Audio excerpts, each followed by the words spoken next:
Meanwhile, gas prices surging again today to record highs, now up to $4.32 a gallon, 8-cent jump again. But this is happening overnight and continuing.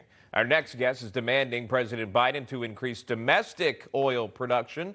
He says this, quote, Biden's embargo on Russian oil must be partnered with an immediate reversal of his anti-American energy policies. Oklahoma companies are ready and willing to provide oil and gas to the American people, but Biden handcuffed them on day one of his presidency. Instead of looking for energy in his own backyard, Biden is begging Iran, Venezuela, and Saudi Arabia for oil, end quote.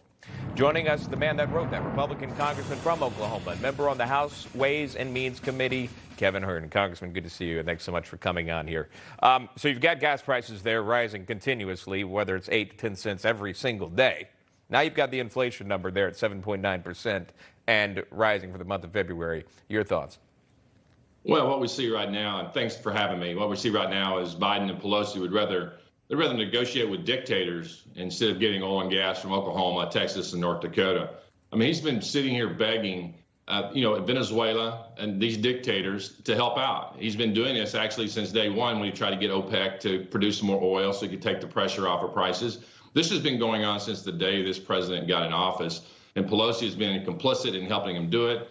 And, he looks like he's a hero now because he did his executive order to stop Russian oil. The truth behind the matter is that was a bipartisan bill that was coming through Ways and Means that started on Monday night, and the president couldn't let Democrats and Republicans have a bipartisan solution. So he hijacked that along with Nancy Pelosi, which is one of the reasons it took some all-day negotiations to be able to let the president take some credit for it. This president has no clue what's going on. Obviously, the Keystone Pipeline seems to be something that has come up. Again, it wasn't up and running, but you've got to get it built. That was halted immediately, and that seems to be a major question there at the White House briefings. Here is the press secretary doubling down again on not starting the Keystone Pipeline. You guys say all options are on the table. Is restarting Keystone construction one of them? If we're trying to bring about more supply, that does not address any problem. It's supply from Canada, a friendly ally, instead of Saudi Arabia. We're already getting that oil, Peter. It's the pipeline is just a delivery mechanism. It is not an oil field, so it does not provide more supply into the system. And she went on to blame the gas surge on Russian President Putin, also the oil companies, for not using these permits to drill on.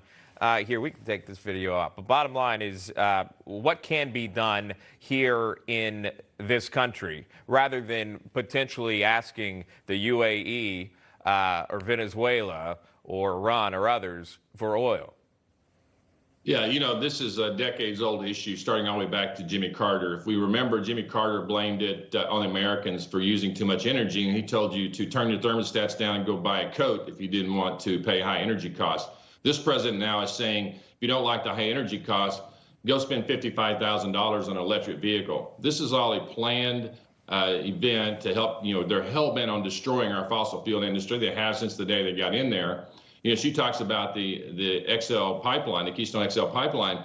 Has a delivery opportunity of 850,000 barrels a day, and we've been getting some 650,000 barrels a day from Russia, sending some $72 million in payments to Russia for months and months and months. When you look at that, that's absolutely insane. And, here's the interesting thing on this is the president doesn't want to acknowledge this, but all the while, in NATO, the NATO leaders are acknowledging it in a big way. The Netherlands prime minister just acknowledged, he said, it is sad for us all that we take so much oil and gas from Russia. So they get it. They live there. They know the impact it's having on them. Many critics argue that this administration, this has been the plan all along to get us away from fossil fuels. I'll show you this. This is then candidate Biden back in 2019 commenting on his plans for drilling oil and permits. I've argued against any more oil drilling or gas drilling on federal lands, that we can and stop that. I think we should, in fact, be looking at what exists now. If it is their plan to get away from fossil fuels, it's working.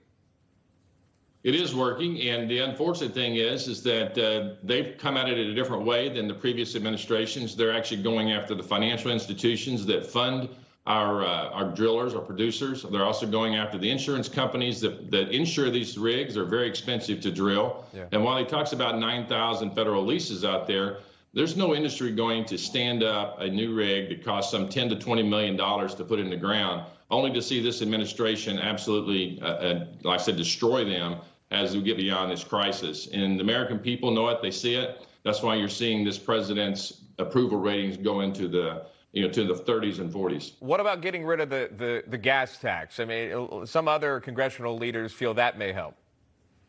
Well, that's a Band-Aid. I know there's a couple of senators that have talked about that, and that's growing in the Democrat ranks, but that doesn't fix the problem. All that does is shorts us on the money needed for our transportation industry, our infrastructure bills.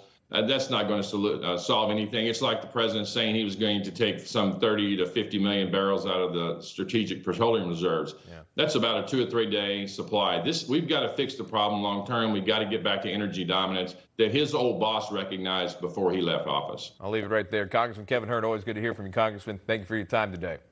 Thanks for having me.